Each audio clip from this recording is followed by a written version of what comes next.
Master Tavern Keeper's History of the Old World.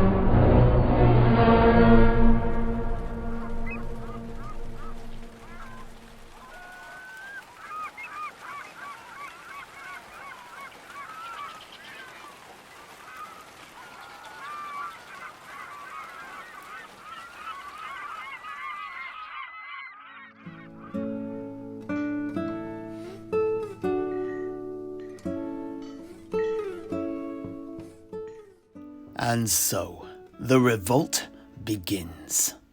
Ah, yes. We have finally come to the beginning of the tale proper, with the forces of Clan MacEwan setting sail from the island for the harbour of Winwood for a surprise attack on the Clan Macarno. But, why there? Who were the Macarnos? And, what about McDeath? Well, one thing I can't overstate about we Albionites is this. We are constantly fighting amongst ourselves. Infighting between clans, even those of the same tribe, is as natural to us as breathing. Fighting between family members around the dinner table most eventides, likewise, comes just as natural to us. Anyhow, the MacEwans had long been rivals of the Macarnos, with both clashing over such things as fishing waters, as well as raiding each other's cattle, and also having had many family members on both sides killed in numerous duels. But what drove the MacEwans to Winwood on that particular day was a recent incident perpetrated by yet another rival clan that had so incensed Tilea MacEwan, the clan laird, and her rest of her clan that they were out for blood. Oh, yeah. My goodness, it must have been a heinous act. Who was it, and what did they do? Indeed it was. The perpetrators were the clan grievant, who also bore no love for the MacEwans. A gang of young grievants had rowed out to the MacEwan castle on MacEwan Island with buckets of red tar paint. I know what tar is, and I know what paint is, but what is this tar paint? Well, it's made from flaxseed oil, crushed red ochre, and animal bone. It's really hard to shift once it's dried. And it also gets used on a lot of ships and boats, as it's so tough. Oh, yeah. I see. But my apologies, Master Alchemist. I interrupted your story. Not a problem. Anyhow, it's what they wrote that did the real damage, not what they wrote it with. They daubed. No, how'd you say this in Reichspiel? Well, something like, wimpish MacEwans put sugar on the porridge, I suppose is the best translation. Oh, by Ulric's beard! That is an unforgivable crime. In Nordland, insinuating such a thing is tantamount to requesting a duel to the death. The only thing any Nordlander would mix with their porridge is salt, or, if times are hard, perhaps sawdust. Exactly. And they wrote it in giant man-sized letters across the side of MacEwan's castle. The MacEwans had a hell of a time to get rid of it, I can tell you. Oh, yeah. Oh, the shame. Oh, Master Tavern Keeper, what is wrong? Actually, I always put sugar on my porridge. Oh, yeah. I see. But you are from Karlberg, and such things ought to be expected of Middenlanders. Don't worry, you are forgiven. You are most generous, O noble knight. But I will try it without tomorrow. I was unaware it was so frowned upon. Oh, yeah. Well, I'm not saying it's not delicious, but it is for black-teeth children. Not for big, strong men and women. I see. Well, my stock of sugar is low anyway, what with the occupation and all. But I think that's enough talk about porridge. Sedrik, won't you please return to your retelling? Of course. Well, with vengeance burning in their guts, Tilea MacEwan led her clan against both of their rivals on this most auspicious day. Much like the annual games of Og Agog, the Macarnos and the Grievants too held a games day near the Macarno village of Winwood on exactly the same day each and every year. And it was on this very day that the MacEwans intended to strike, hitting two birds with a single stone. Ah, I see. Finally, the reasoning behind the first act was never fully explained in the theatrical version, and it always left me scratching my head as to why they were there at all. Oh, really? Well, there's more. Now, the games actually took place out on a field away from the village itself, which always left the harbour there completely deserted. This meant that the boats and coracles of the McEwens could land undetected on the waterfront and would be able to enter Winwood unopposed. Another contributing factor to the way things happened that day was the fact that it was quite common for the games between the Grievance and the Macarnos to descend into outright fighting. This led to a rule being imposed on Games Day. It became traditional for both clans to put all of their weapons under lock and key in an old storehouse in the village for the entire duration of the games, with the two clan lairds, Kit Macarno and Richard Gravant, holding onto the keys. It was this that was the primary reason that Julia McEwen had chosen this particular day to attack. Not only were both her enemies in one place, but both would be unarmed. But why? If she wanted to depose McDeath, why did she risk bleeding away her forces on this vendetta, even if the odds were in her favour? Oh, no, the answer to that question is simple. Clan politics. Simply being the head of a clan is not enough to ensure that you will continue to be so until the end of your life. Clan lairds, as part of their daily routine, invariably have to take all sorts of abuse from rivals and relatives, with the loudest voices coming from people who will never understand why the laird does not simply use their supposedly great power to make everyone behave. Although the reason is this, of course. A clan laird would never rule for long in Albion if they did act that way. There's too much individualism amongst the common folk, you see. Instead, clan lairds have to spend all their time flattering detractors, drinking with and dodging the dirks of rival lairds, and kicking clansmen to get them to do what they're supposed to be doing anyway. But one thing that will invariably bring a clan together is if they have a common cause against a common foe. Thus, in order to get her clan to follow her in her personal quest against McDeath, she needed to whet the unruly bloodlust in her own ranks with a bit of vengeance and killing.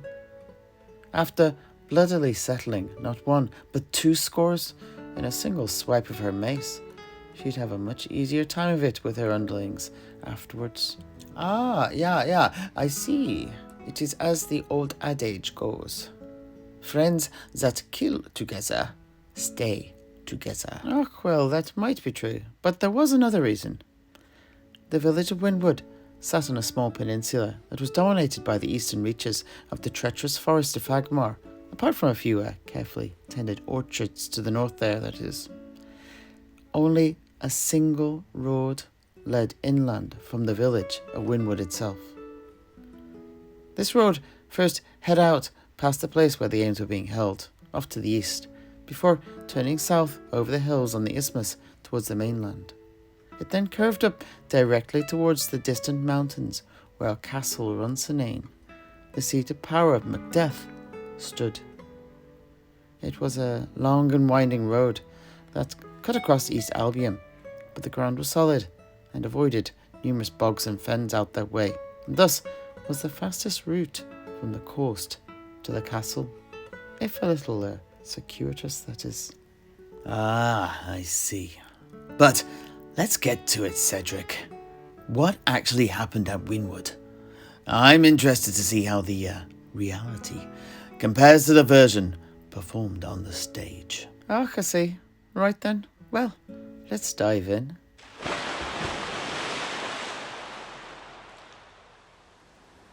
The boats of Clan McEwen rowed into the deep water sea cove near the village around noon, coming right onto the waterfront and mooring alongside the fishing boats of the Macarnos. As expected, the few dwellings, the storehouse, and the inn were all but deserted. What do you mean, all but? Oh, indeed.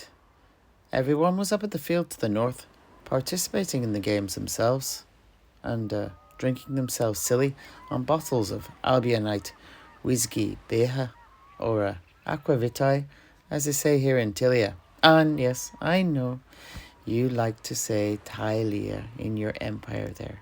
Anyhow, everyone was there. Everyone except the stout innkeeper, old Frangan Macarno, that is, who was busy preparing the feast for the evening's festivities. Now, it's probably worth mentioning a couple more things while I'm off at a tangent anyhow. Firstly, the field where the games were being held itself was surrounded by a tall hedge, and so none of the competitors could see the village itself.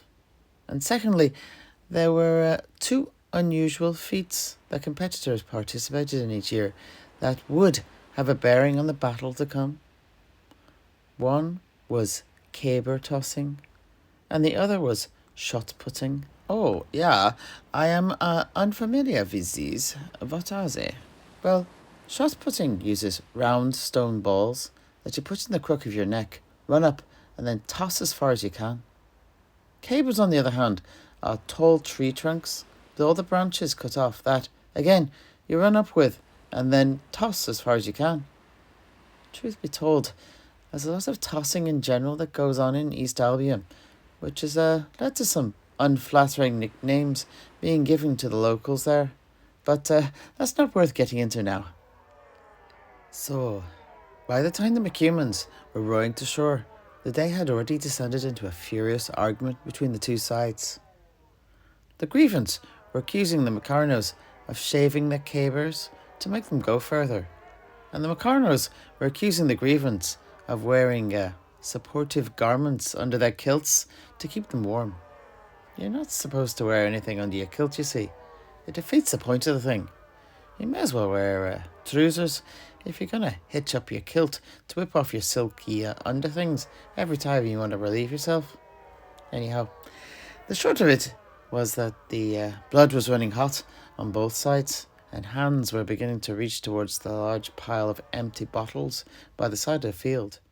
But it was into the pregnant, silent standoff, the two clans angrily facing off against each other, that the distant screaming voice of Frangan, the innkeeper, came. The McCumans, the she-dog. Beware, the McCumans are coming. And with that, the fighting began, although slaughter might be a better way of putting it. Seeing his ancient enemies, the clan laird, Kit Macarno, ordered any of his men who had not already done so to arm themselves with broken bottles and move back towards the village, ignoring the grievance. This so incensed Richard Grievant that he immediately ordered his clan to attack the Macarnos. Some tossed cabers in their general direction, knocking over half of the Macarnos off their feet and breaking numerous legs, whilst a couple of others caved in the skull of some of the clansmen with shot puts. At the very same moment, around 40 clansmen stormed out of the village, led by the huge, fear-inspiring, death-dealing Fergus McCuman. What? Fergus too was a real man, but in the play he was described as an 8-foot brute.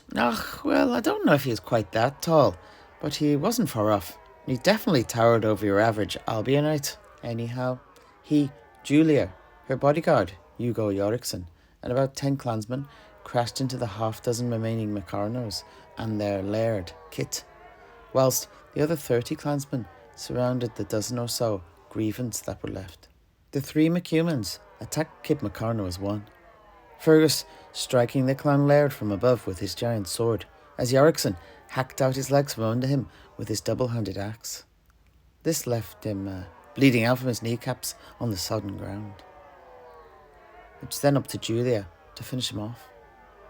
She hesitated not a moment, and, with a vicious howl, embedded her mace in his face.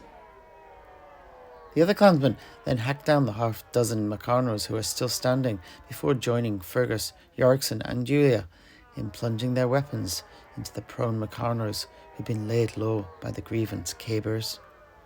Meanwhile, the Grievance found themselves encircled by the remaining McCuman clansmen and outnumbered almost 3-1.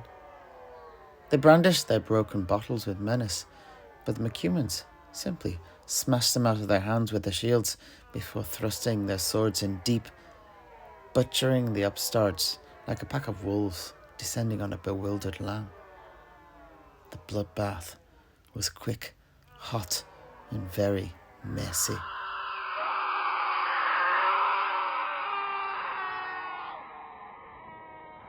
Once they'd finished, Fergus stood, a red, blood-splattered giant, pulled out a bag of sugar he'd especially brought with him, and tipped it over the bodies of the dead men, declaring, "Enjoy your sugar, you fandom artsy borepots.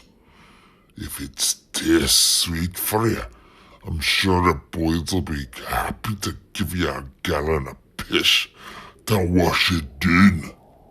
And with that, the clansmen relieved themselves over their fallen foes. By the Dark Maiden, the truth of it is a lot bloodier than the stage version.